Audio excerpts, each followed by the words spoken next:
today is the 1-year anniversary of our magical night in Buffalo. Is that right? Yes, Oh, today is exactly. So just one night in Buffalo. Yeah. I know you don't remember a lot of that night, or you claim not to, but look, it meant a lot to me. It meant a lot to me. I appreciate you, because sometimes when stuff like that happens, it gets weird. No, but no, it didn't ruin our friendship at all. It's just friends hanging out. Exactly. Yeah. Just guys doing guy stuff. Yeah.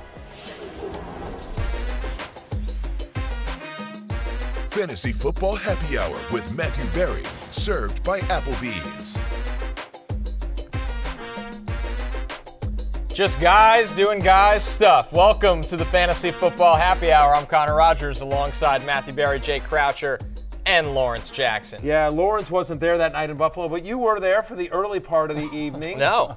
Were you not? No, I was not. We've just described it to you. I know Dan Graziano was. I feel like I was there. Yeah. Dan Graziano was there. Connor and Dan get confused all the time. Yeah. So Damien was there. Our producer Damien was there. Yeah, he missed out narrowly. I feel like I've been immersed in the story so many times that It's like you were there. Virtual reality. Oh, that's right. Yeah. You were there for the Vegas night. Oh, I was at many Vegas nights. Maybe too long. Probably factually correct. Well, it's a sad day. It's a sad day today here at the Happy Hour. Should we get into this? Yeah. Yeah. All right. So yesterday, Justin Jefferson, number one overall, the consensus number one pick in fantasy football, Justin Jefferson goes on the IR. James Conner, who's been basically an RB1 this whole season, he goes on the IR. We got news just before we went on air that it is expected Devon Achane will go on IR. Mm-hmm. And officially this morning, Anthony Richardson placed on IR. As a result, literally everybody drinks for free. Everybody. Everyone has at least one of these guys on their team. It's awful. It's a bloodbath. The most concerning thing to me about all these injuries are awful and they're concerning, but to me, the Richardson one, did you guys see the quote that Shane Steichen basically said, no timetable for his return, and when he was asked directly if will we see Richardson play again this year, he's like, we'll see. Not like, when he's done with the 4 weeks he'll be good, but just literally like, we'll see. Yeah, a shoulder, with a shoulder, there's usually a more definitive timeline coming off. It's not like a hamstring which can linger. Shoulder, it's usually you've broken something or you haven't, or it's sprained or it's not. And the thing with Richardson is that, has he gone through one game fully healthy of the 3 or 4 that he played? Was this a problem for him in college, Connor? Not really, no. I mean, it was just he didn't get hit like this, number one. A lot of times guys couldn't catch up to him or he didn't play that many games in college, so that was the problem. It's a one-year starter. Right, exactly. So, and also to your original point, Jay and Matthew, this went from maybe an AC joint sprain, short-term IR, to they don't know if he needs surgery, is what I read, which is a totally different ballgame for a quarterback, Lawrence. A totally different situation. And you talking about the throwing shoulder here. So when Shane Steichen was asked if he'll play again, and he says I don't know, or we'll see rather, I think that's predicated on where are the Colts as a team at that time, and is it worth it in week 14, 15 to even bring them back. So it's definitely it's hard because we don't know anything. I don't even think they know. He said we'll let the doctors decide. So that's just what's going to happen. As far as fantasy goes, unless you have him as a keeper, I don't even know what you do with him at this point because we don't know exactly how. If it's closer to 4 weeks, obviously you're going to hold him there, you're going to keep him. But if it's closer to the 8, well, that's fantasy season is just about over by then. If you have an IR spot, obviously you just throw him in there and that's easy. But if not, if you play in a league that doesn't have an IR spot, that has a short bench, I get it. You know what I mean? I probably would hang on to him through this week, see if there's more developments as the week goes on. But if we get news that he's having surgery and it may be 2 months or whatever, to your point, if it's not a keeper league, if it's a 1-year redraft league, then I don't have a problem dropping him if you need the roster space. But again, I would try to wait to get more news about a timeline for his return, and also yell at your commissioner, why don't you have an IR spot? In terms of fantasy impact of this move, we know for at least the next 4 weeks it's going to be Gardner Minshew under center for the Colts. And I think the two things here is that he obviously doesn't have nearly the fantasy upside of Anthony Richardson. But I think two things. I think he's like a mid to high tier QB2, Like, I think he's fine, right? He's a little bit more, he's not Anthony Richardson, but he's mobile in the Kirk Cousins, healthy Joe Burrow kind of way that he get you 10 to maybe 20 yards a game, something like that, in the right scenario, maybe a little Mahomesy. And then the other thing is that he's a good enough passer that he's going to elevate Michael Pittman. Yep. Pittman will be fine. And we talked about this yesterday in the Waiver Wire show. Josh Downs is going to become a thing. In the 3 games in which Gardner Minshew has played this year, Josh Downs has a 25% target share. He's got 18 receptions in those 3 games. And so Josh Downs, who you talked about, Connor, kind of a PPR machine. Absolutely. I mean, he's going to live in the slot, and Gardner is going to get the ball out. That's how this offense is going to play. With Richardson, who's 6'5", 245, he can run.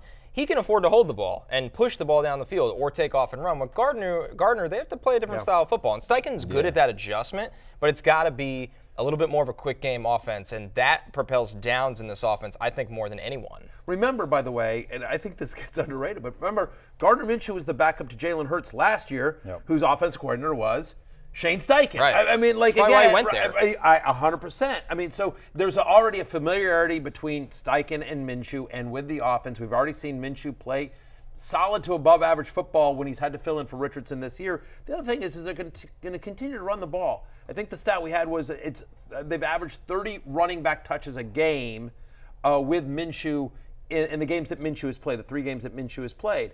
And so now that they have Jonathan Taylor back and the way that Zach Moss is running, like, I think you just say, like, hey, we're not gonna ask Gardner Minshew to win games for us. We're gonna run the ball and get it to Pittman and Downs and play hopefully decent defense and stay alive in a division that doesn't feel like any one team is going to run away with.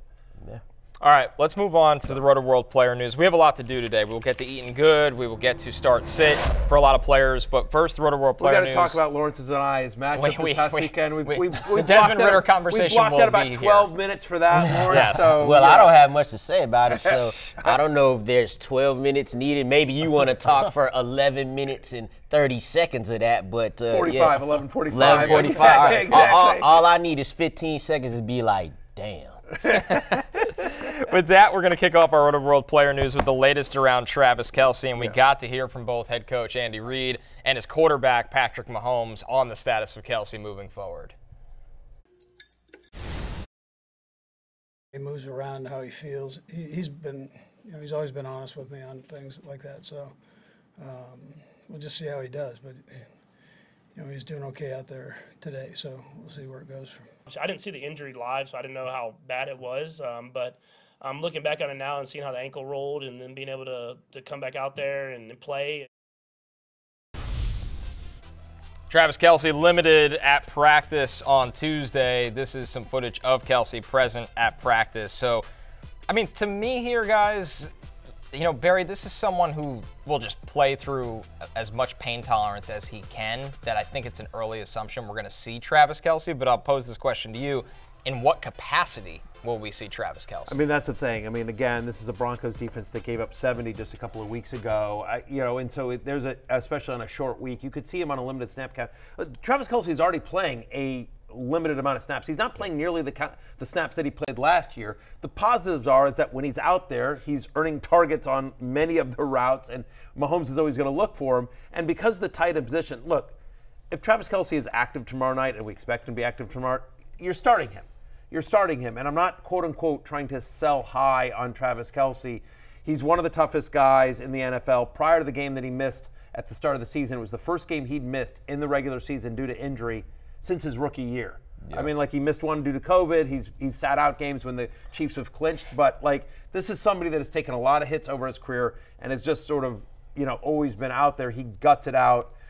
You heard Andy Reid talk about it. So, yes, I think probably I would lower expectations from on Thursday night. But what are you doing? You're starting Gerald Everett? Like, stop it. Come on. Like, I mean, you're starting Travis Kelce. I thought it was instructive that he slammed his helmet for a low-grade ankle sprain where he returned like 25 minutes later. He was just so upset that he had to miss plays. Because he must have known that it wasn't that bad when it happened. But, yeah, I suspect that this is the type of thing where he will play on a limited count. If the game is out of hand in the second half, which it may well be, then maybe they pull him out at that point. But certainly I think that this opens the door for other pass catchers. The one other thing I will say is just because the tight end, landscape is so brutal out there, that if I had a roster spot, and this is only if I had a roster spot, you rarely see this, but I wouldn't mind stashing Noah Gray just in case he aggravates something.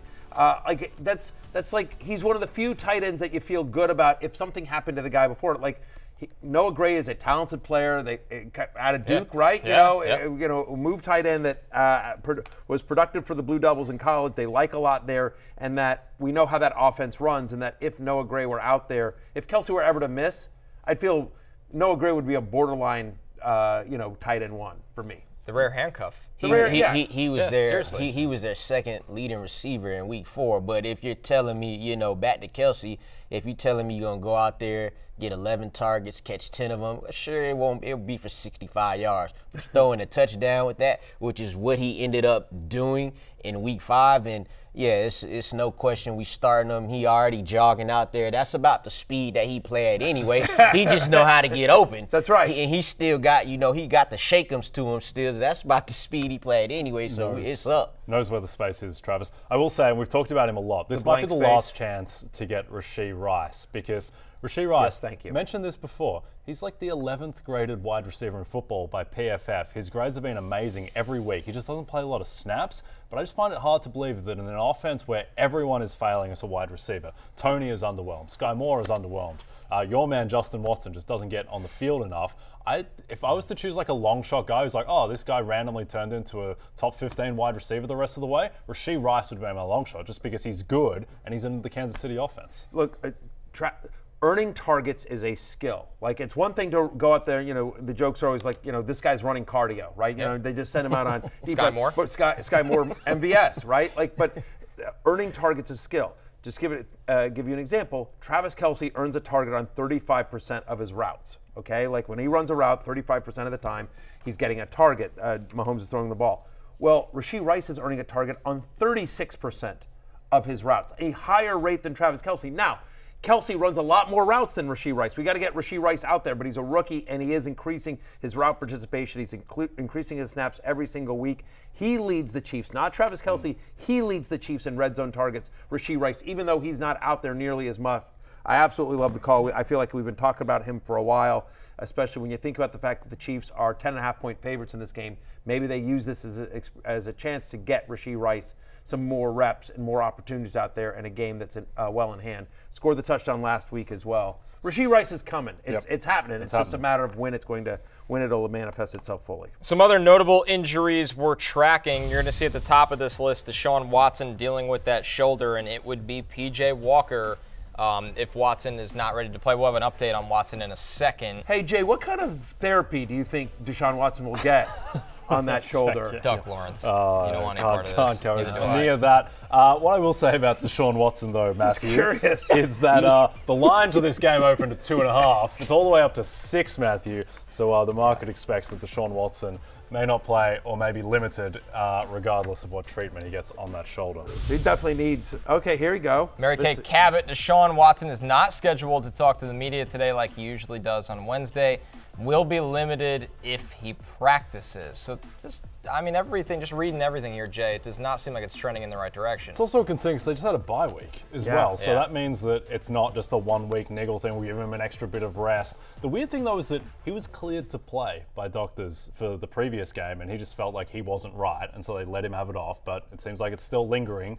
Clearly, if he's only going to be practicing in a limited capacity at best. So red flags in Cleveland. Do you think he isn't getting the right kind of treatment on that shoulder? He gonna get you. He gonna get you. He gonna get it out. I'm just asking questions. I'm just asking trying to make this a three-man show real quick. I don't know the answer to any of this. I'm just asking some questions. Gotta help me out, Connor. Zay Jones? No. Hey, let's get back to the Cleveland Browns situation here because we know my guy Lawrence is desperately wondering who's going to be throwing the ball to Donovan Peoples-Jones, DPJ. It's actually going to be P.J. Walker, XFL superstar P.J. Walker, and not Dorian Thompson-Robinson.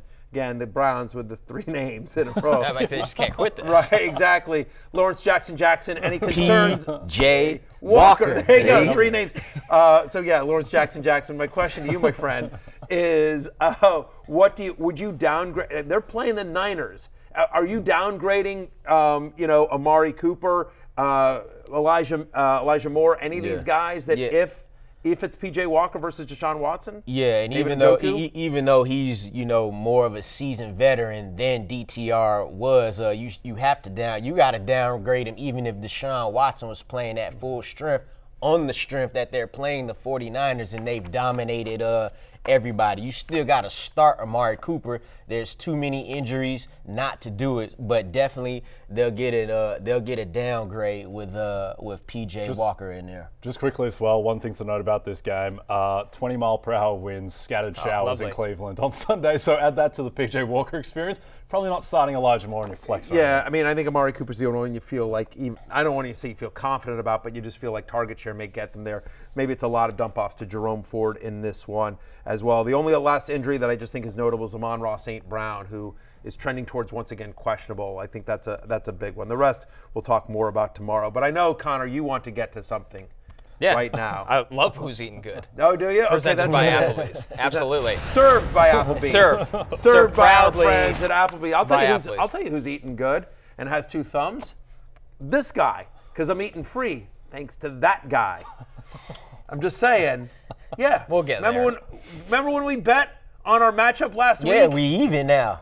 What are you talking about? Even. We were even before. We've done this before where we had to look it up. All right.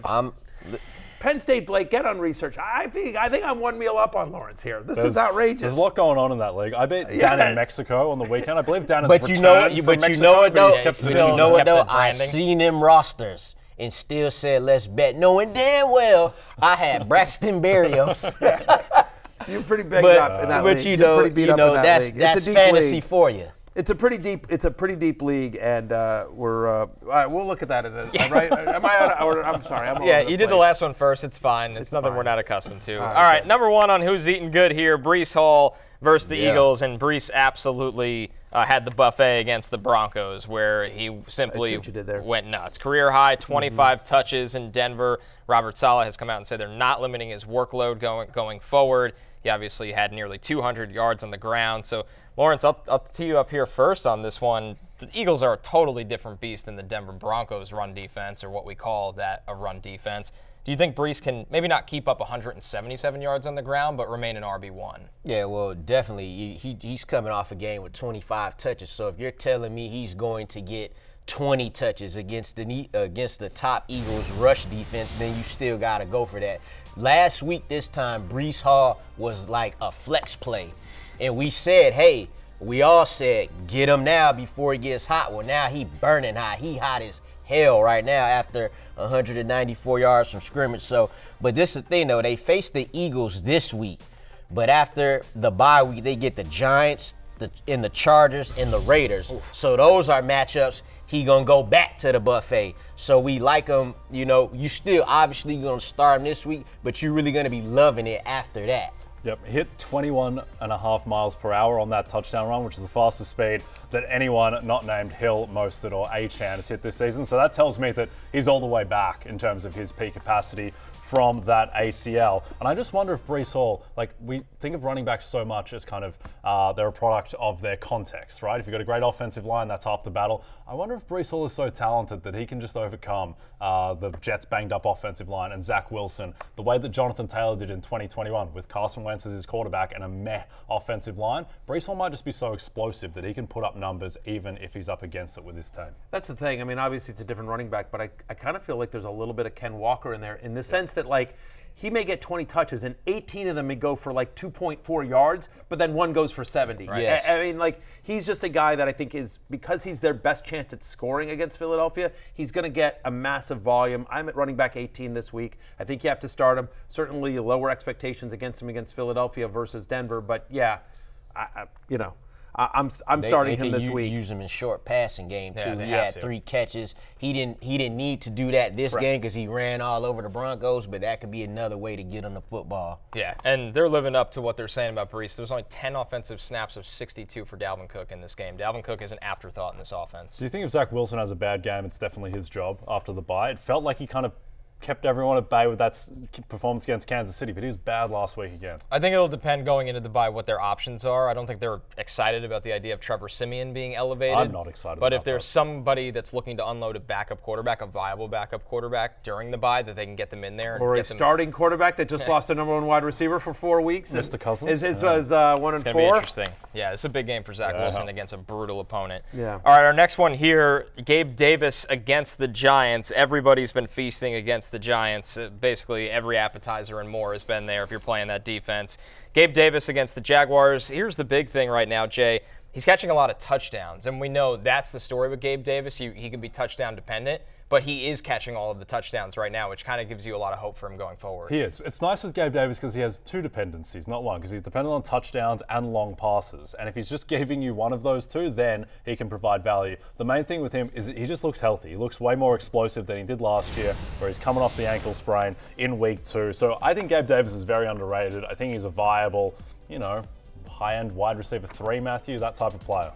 Yeah, obviously, listen, he's touchdown dependent, but he's been scoring touchdowns. He's the only wide receiver to have 4 consecutive games with a score, 2 different games with at least 90 receiving yards and a touchdown. He's the number 2 wide receiver on one of the better offenses in the NFL with one of the better quarterbacks in the NFL. Giants, by the way, you like this matchup.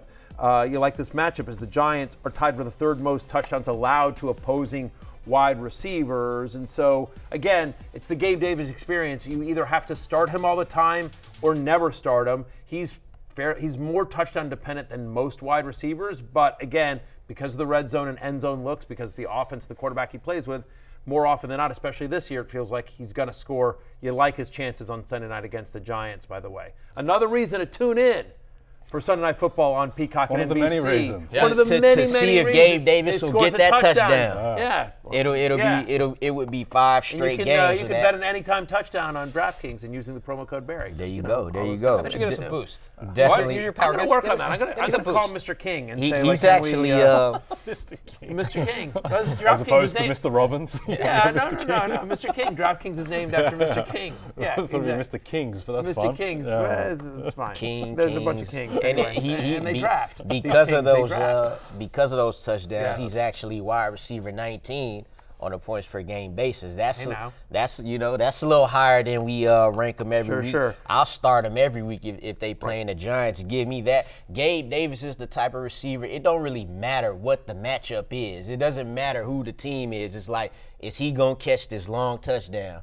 And that's what he's been doing so far. I mean, but literally that is the question. Is he going to catch a touchdown? Because, again, he's got an under 16% target share so far this year. He's had 3 or fewer receptions in 3 of 5 games this week. The game against Jacksonville, he got bailed. I mean, he was doing nothing all game. At the very end of the game, caught a long ball and got into the end zone and sort of bailed you out in terms of your fantasy day. So, again, that's the Gabe Davis experience. Again, it's not a high-volume game for him usually. It is, will he score a touchdown or not? And so that's just basically, but again, you can't guess when it's going to be a touchdown game.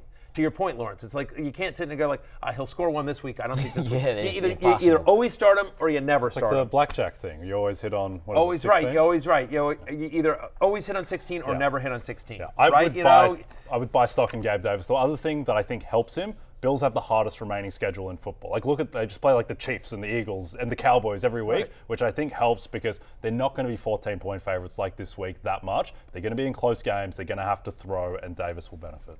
All right, our last one here, as promised, 12 minutes on Desmond Ritter. Lawrence, you only got 15 seconds of the 12 minutes. So Desmond Ritter coming off with the best game of his young career. The only 2 people in this world that love Desmond Ritter the most, Mama Ritter and Lawrence Jackson Jr.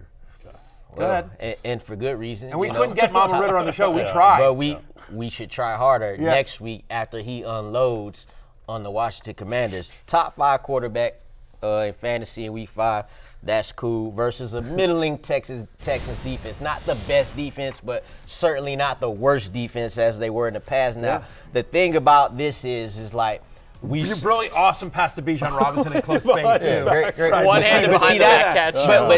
Just hits him in space. What a great play by Desmond. Jamal Crawford around the back. Hey, we get it how we live. He got his 2nd rushing touchdown of the season there. And the thing interesting about this game is they didn't run the ball good. Bijan Robinson and Tyler Algier combined for 31 carries and 86 yards. So they won the game on the arm that they tried to hide with 37 passing attempts of that of Desmond Ridder. But can we start him in Superflex going forward? I don't know. Maybe versus the Commanders, who had a 25th worst defense in the league. Tampa Bay, Tennessee, Minnesota, Arizona. Those are some of the guys. Those are some of the teams that he'll face coming up here. Look, all jokes aside about Desmond Ridder, he has definitely played better at home than he has on the road. This game is at home. My Commanders are awful on defense. I mean, they're the second worst scoring defense in the NFL this year. They've allowed the third most fantasy points to opposing quarterbacks.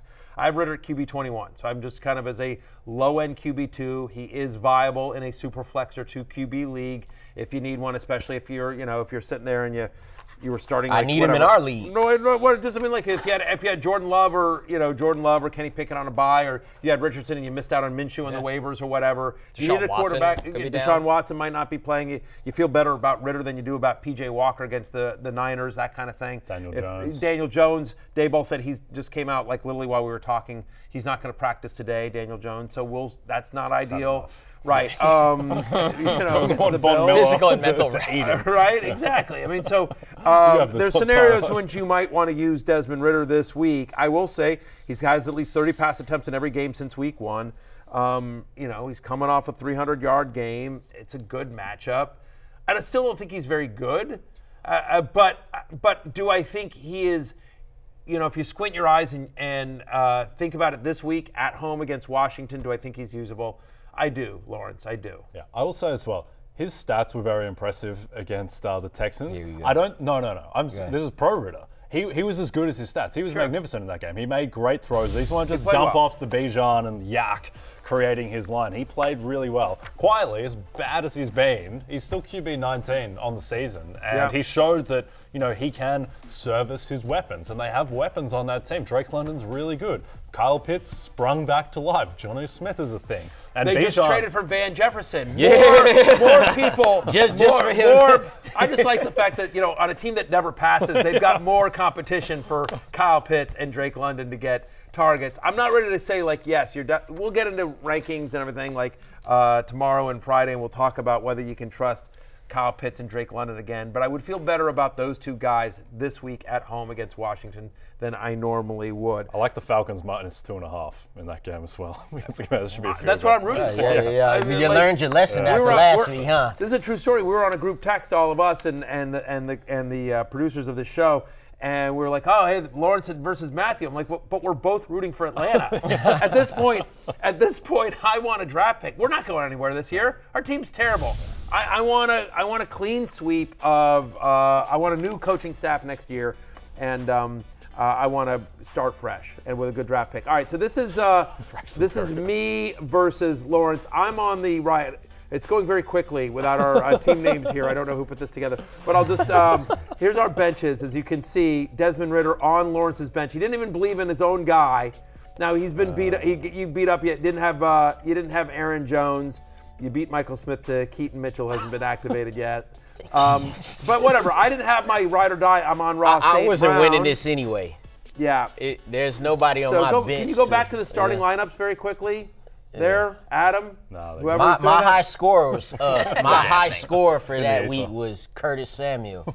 Over Lamar Jackson, over Anthony Richardson. He got hurt, but he was easily my best scorer that week. That's correct. Yeah, I mean, I have shout out to Curtis Samuel. I have Dave Montgomery and Mostert in that league. I have Jalen Hurts. I have CeeDee Lamb. My buddy 8. I got him there. Sam Howell too. I had Sam Howell, who, as you saw, future Hall of Famer Sam Howell was the 7th best quarterback in fantasy last week. Howell. So whatever, they all count. You're right, exactly. I believe I have Hawkinson in that league as well as my tight end. So it's a pretty good team. In fact, can we show it one more time, just real quickly? Show it one more time because I'm going to make one last point. There you go. There, how Tank Dell I've got. Jordan Addison. He just got, I got CeeDee Lamb, Dameon Pierce as well. That's Marquise Brown. This is a team. It put up put up 100 and I go put up 162. Yeah. Put up 70-point 162. win. How much I put up? 193. You put up 93. Yeah. So a 70-point win. Like I Miami Dolphined you, but 162 with Amon-Ra St. Brown on my bench. I just want to point out that's a team that Yahoo gave me a D after I drafted it. So thank you. In your face, Yahoo. Let's go to break. And yours as well. But in your Why face, we don't ever show the Yahoo. guillotine league teams, right? We do that too. Why we don't show that team? You have a good team in that league. Come on, guys. As do I. Yeah. As do I. I'm just surviving each week. I've been the loft. No, I'm hurt. No, I'm hurt. I need to make me a trade. Yeah. I'll take Devon A-Chain right now. Yeah, that's oh boy. The problem is you don't want him in guillotine at the moment. No, you don't in guillotine. Although there's a lot. Alexa got eliminated this week, and there's a lot. She had a lot of good players on her team. So I need 'em. The waiver wire will be interesting later today. All right. Basketball season is almost here, and that means basketball one season. thing. It's draft season. Get the Rotoworld Basketball Draft Guide, which includes all the rankings, player outlooks, and projections you need to win your league this year. Go to NBCSports.com to get your draft guide now and use code preseason25 to save 25% use code off. preseason25. Yep, not Barry. Where's promo code Barry? No, preseason25. Or Connor 5 or J10. Yep, didn't make the cut. Where are promo? It's 25%. You then use promo code preseason25 Yeah, and you get a checkout? $10 Fanatics e-gift card. This is better than Barry 20. And you get Way 25% off and a $10 Fanatics gift card. Yeah. Plus the free season-long tool with the fantasy It's a basketball draft heist. guide. Absolute heist. It's outrageous. Way better than our promo How's codes. this business? How are we staying in business? Well, we'll find out tomorrow. All right, we're going to break. When we're back, lights keep might it not open, be on close it when we out, come start back. sit.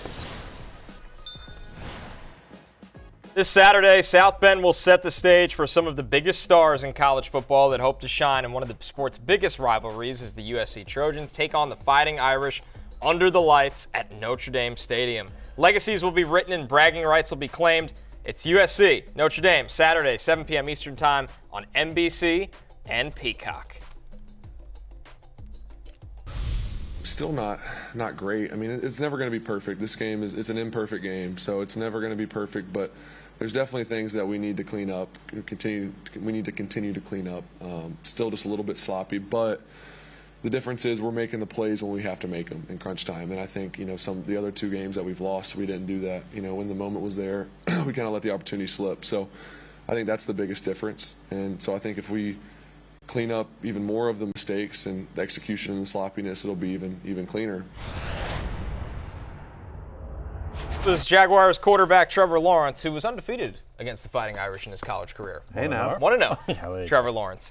Didn't lose many games in his college career. Listen, Trevor Lawrence is where we start, guys, against the Colts. He comes in as a top 10 QB for Barry this week, Jay, right at QB 10. Trevor Lawrence, a lot of big moments in London last week. What do you think about this one? You keep riding with Trevor Lawrence as starting QB? I think you have to. Against the Colts defense that is fine but not overly intimidating. Lawrence does have these random plays every game, though. It's like, what are you doing, Yes. Trevor? One of the fumbles In the red zone, against the notably. Bills in the red zone as well. Now, he suffered from drops that weren't his fault in the first month of the season. They started finally converting third downs against the Bills, and that really won them the game. So, look, Lawrence, he's a locked-in QB1. Yes, it's kind of a rough around the edges sometimes, but you've just got to start him every week. He also plays very well against Indianapolis. In the last 5 games against the Colts, he's averaging almost 18 fantasy points per game. He's got a little bit of rushing as well. 25 rushing yards or more in 3 of 5 games this season, so that helps keep the floor a little bit high. To your point, you think about that Week 1 game against the Colts. That was the only game this season where he had multiple touchdown passes, Trevor Lawrence. So I'm at QB 10 this week. I'm obviously keeping it open. You wish for a little bit more consistency, but I like the fact that they're getting ETN going, making a much more balanced offense. So, give me some Trevor Lawrence as a QB1. I'm keeping it open, Lawrence. I'm going to keep it open as well. I have him as well as a quarterback 1 this week. Even though he's quarterback 19 in points per game, I don't think that matters for this particular matchup in Week 1, which was very recent against these Colts. He was quarterback 8 this week, and the Colts are giving up the 10th most points to quarterbacks in fantasy. So let's dial him up. T-Law, get back on track, dog. There you go. Barry, this next one, I think everyone's starting to lose faith in. Rhamondre Stevenson. The only good news is he's got the Raiders this week, but for Rhamondre right now, he's RB30 on the season with only 9 points per game per week. Can you still trust Rhamondre Stevenson in your lineup? Trust is a strong word, Connor, and no is the answer. No. I mean, I'm going to close it out on Rhamondre Stevenson. Now, listen, I am at running back 22, which, because of because of, you've got teams on a bye and some people that are banged up, and I guess there's, in theory, a floor there. But, like, in an ideal world, you're not using Rhamondre Stevenson. You may be forced to as an RB2 or as a flex this week, but if I have a better option, I'm using it. The problem is that the passing game usage has completely gone away. Yeah.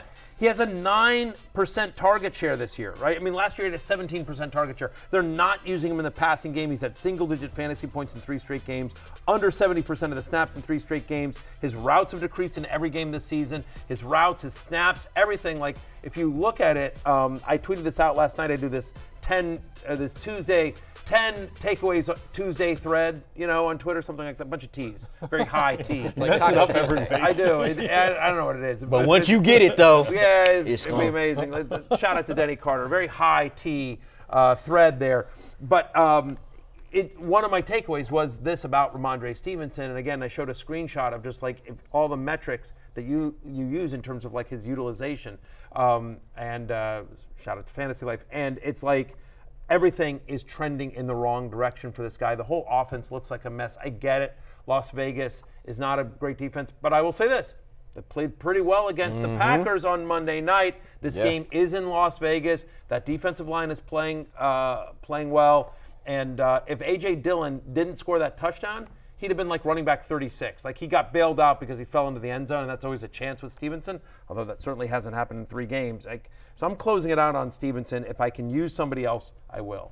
Yeah, I just think that, look, the Patriots, obviously you don't want to buy shares of that offense, but these 2 disasters have happened against the Cowboys and the Saints. These are 2 of the 5 best defenses. I just don't think the Patriots are this bad. I don't think they're good, but they're not, 0 points type of bad. And this team they almost beat the Eagles. They almost beat the Dolphins. That was this season that happened. Yeah. And they've had a lot of injuries, but it's mainly on defense where the injuries have been with Jeudy and Christian Gonzalez. I still think this can be a competent offense that it looked like in the first 2 weeks. And now they're going up against the Raiders, who, yes, looked good against the Packers, but Jordan Love did not look good at all. And a lot of that was self-inflicted. So I do think that there is still some hope for Rhamondre. Are you keeping it open on Rhamondre? I would start Rhamondre Stevenson. Yeah, in a nutshell.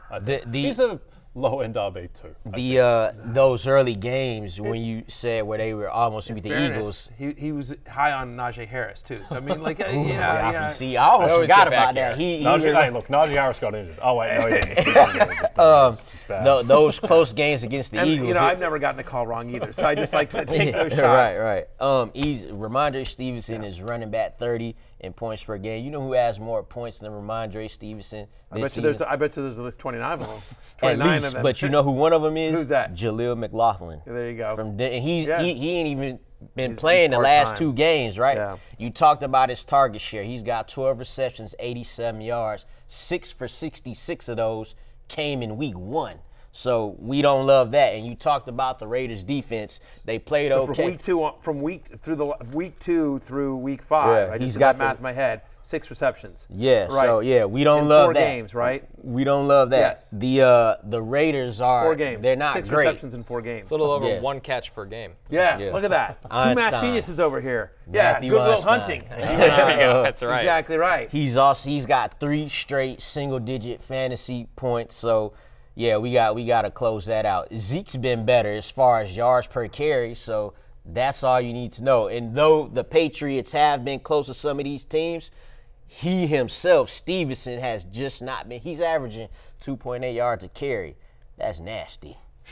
I think that's my biggest concern when I watch Stevenson. Even the eye test fails you. Last year, they weren't a great offense last year, but when they checked the ball down to him, he could break 3 tackles and get 12 yards. This year, he's not breaking those tackles. He's not making those plays. Looks Dalvin Cookish.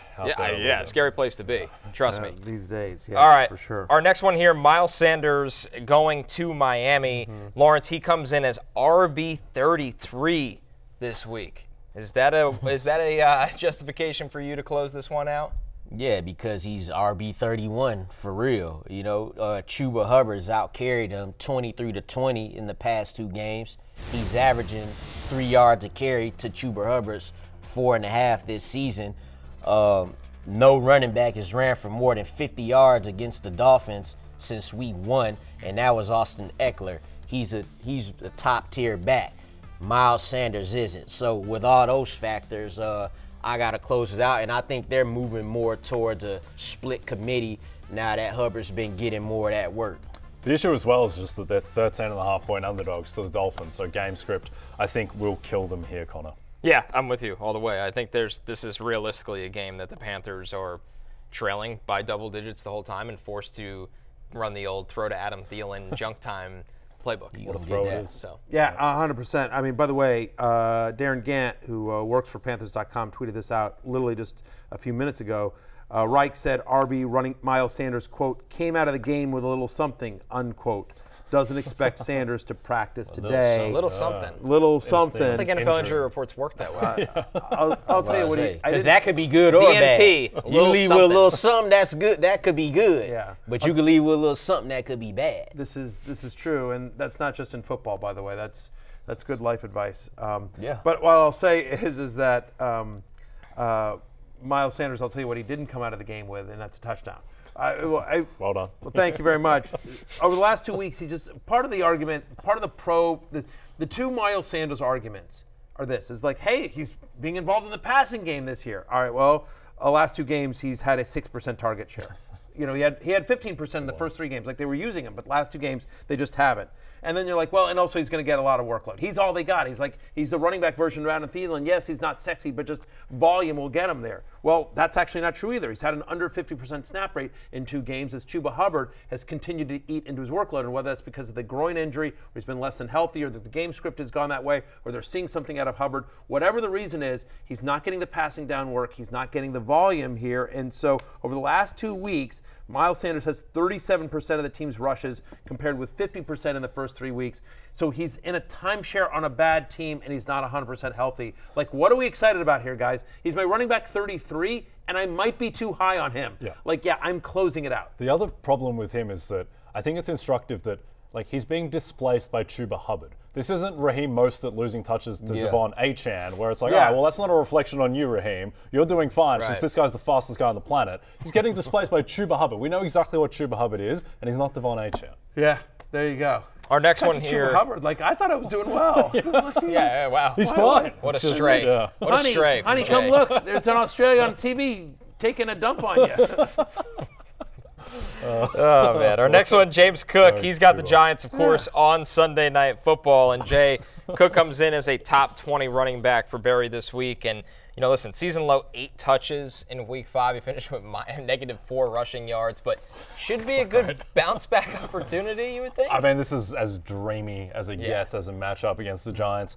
Defense as 14-point favorites. I wouldn't read too much into that game in Jacksonville. 1, the whole team just looked jet-lagged from the start, and they seemed that they just were not awake for that game. 2, they were trailing the entire game, and they were throwing a ton. And then 3, they just couldn't convert a 3rd down and stay on the field. So I would just largely throw that one out. I'd look back into the first month of the season as what to expect from Cook going forward, so I'd keep it open. What about you, Lawrence? Yeah, I'm going to keep it open. The matchups here is going to be night and day. You're going against the Giants, 3rd worst against running backs in fantasy. That's basically giving it up for free most times on the first night. Week 4, he still had 12 carries and he scored. He also had a 48-yard reception. Now, week 5, right? The game script kind of affected how that went. The 5 carries for -4 yards that's an ugly look, but he still had the 4 targets, caught 3 of them for 25 yards. You look at the Giants the past 2 weeks, Mostert and Achane combined for over 200 rushing yards and 2 touchdowns. The week before that, Kenneth Walker and Zach Charbonnet combined for over 100 yards rushing and a touchdown. So I think James Cook will do something. He has a chance to do something in between that against this Giants defense. Barry, clearly for you, you're keeping this one open. He's a top 20 running back for you this week. When my love-hate list comes out tomorrow, he's going to be on it as well. I'm at running back 17. We talked about this. The Bills are 2 touchdown favorites. I think what's positive here and wins this year, Cook is averaging almost 16 fantasy points per game. So, again, we expect the Bills to win. You should still tune in to the game on Sunday Night Football on NBC and Peacock because you never know. But we do expect the Bills to win. 3 of the 5 games this season, he's had 4 more targets. He's had a double-digit target share in each of those games as well. Giants, by the way, have allowed the 3rd most touchdowns to opposing running backs this season as well. So, yeah, I think James will cook on Sunday night. Well, you hit that one right there. You can take the day off. Thank you very much. There you go. For the final three fellas, we'll go individually around the horn. Jay, you got DeVonta Smith. He's got the Jets, and it feels like since A.J. Brown got really loud, towards the offense as a whole, everything's gone right for A.J. Brown. Nothing's gone right for DeVonta Smith. It hasn't, and it's a tough matchup against the Jets. I still just believe in the talent too much. There are certain guys. He's not quite at this level, but when it wasn't going right for Jamar Chase, it's like, well, he's still Jamar Chase. DeVonta Smith isn't, but he's that next tier down. So I'm just going to start DeVonta Smith every week that he's healthy. Of all the Philadelphia pass catchers, he's actually run the most routes. Dating back to last season when he has more than 5 targets, he's averaging over 17 fantasy points per game.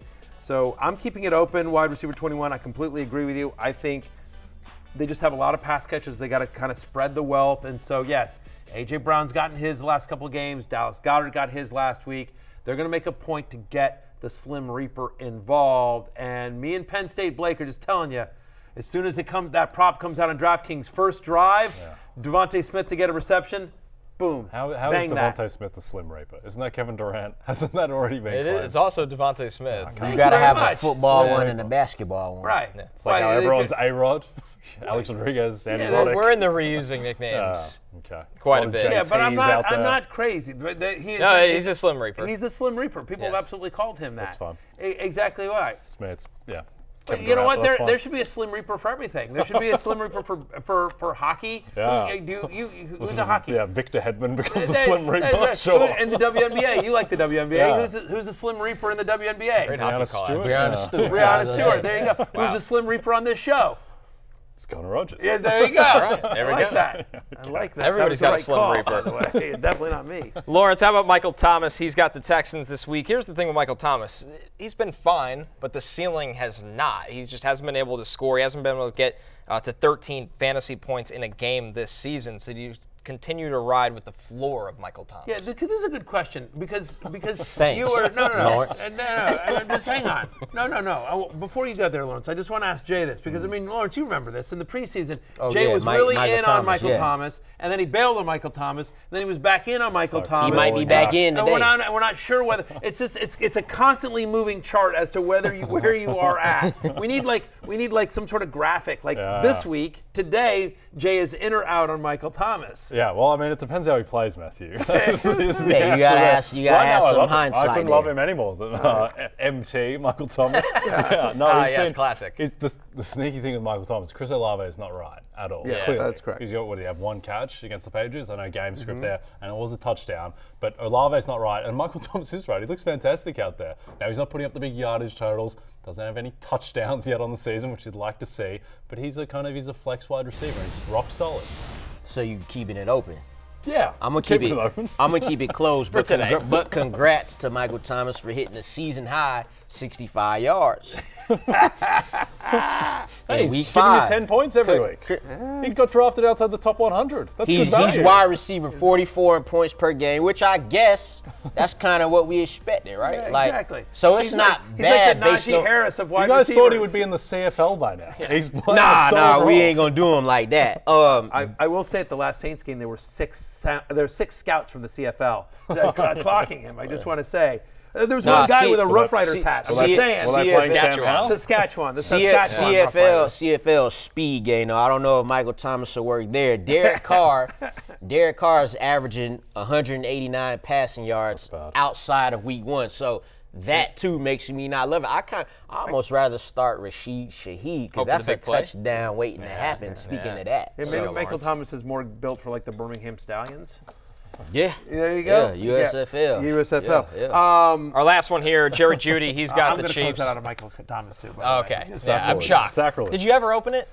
You can't close out a tab you never opened. No, I will say, but Jay, while, yes, he does not have any touchdowns, no, he does have 1 end zone target this year. So he did have a chance at one point during the season. I'm at wide receiver 37, so slightly higher than his season average. It's, if you're desperate, I suppose. But yeah, there's a floor there. There's just not upside, but I'm closing it out. First 3 games, he had 26 targets. Week 4, Derek Carr was not right at all against the Bucs.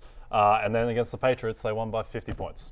Barry, our last one, Jerry Jeudy. This week. Yeah. He's got the Chiefs. The Broncos' passing offense looked honestly quite terrible last week besides what they were able to throw to the backfield.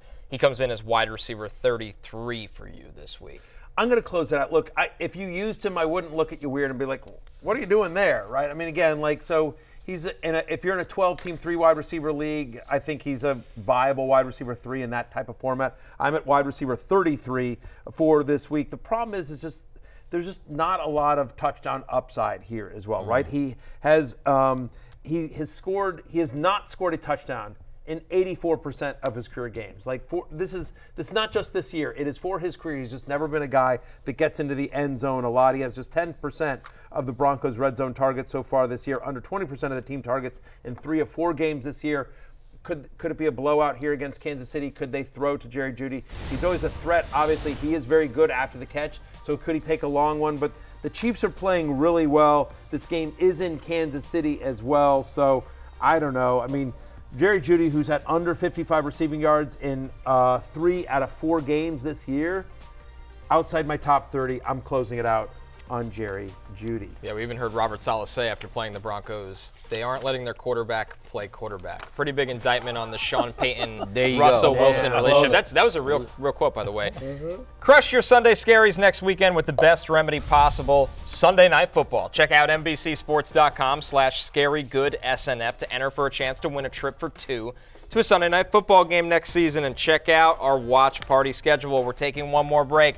When we're back, it's our early line alert for Week 6. Find out what spreads and totals caught our attention. Don't forget, on DraftKings Sportsbook this season, new customers can bet $5 and pocket $200 in bonus bets instantly, plus all customers can get a no-sweat same-game parlay every day. Download the app and use the promo code VERY when you sign up. DraftKings Sportsbook, the crown is yours. Early line alert, guys. We are looking at some of the lines that have launched for week number 6. Jay, what do you have your eye on? Looking at the Indianapolis Colts, Connor, +4. The Jags is a rare occasion where the home team is at a massive travel disadvantage coming back from 2 weeks in London. I think this Colts defense is solid. Offensive line playing really well as well. I think they will keep this to a field goal or less. Barry, what about you? I'm going to take the under in this Niners-Browns game. Listen, it opened at 40.5. It's already down to 37.5, but like 15 to 25 mile per hour winds are expected. Deshaun Watson's not practicing today. David Njoku not practicing today. I don't know. And again, the Niners playing, I don't know how either team scores in this game because 2 really good defenses, and there's going to be 1 bad offense on Cleveland's side. Give me the under on 37.5. While Watson did not practice, doesn't look like he's going to play. If he does, I like the Browns actually as live dogs in this game. If the Browns could stay close, then they'll have a chance with their defense, 2 top defenses. Guys, I'm going with what works. Dolphins covering 13.5 against the Panthers. Panthers might be the worst team in the league right now. Miami's going to score. All right. For all of us, goodbye. Peace out.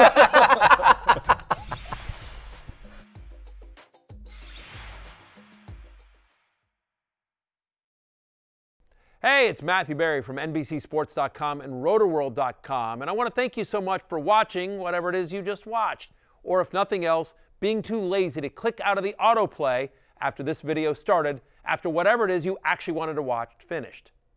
But now that you're here, I'd like to take a moment here to ask you respectfully now, okay? I'm asking you respectfully to subscribe to the NFL on NBC YouTube channel.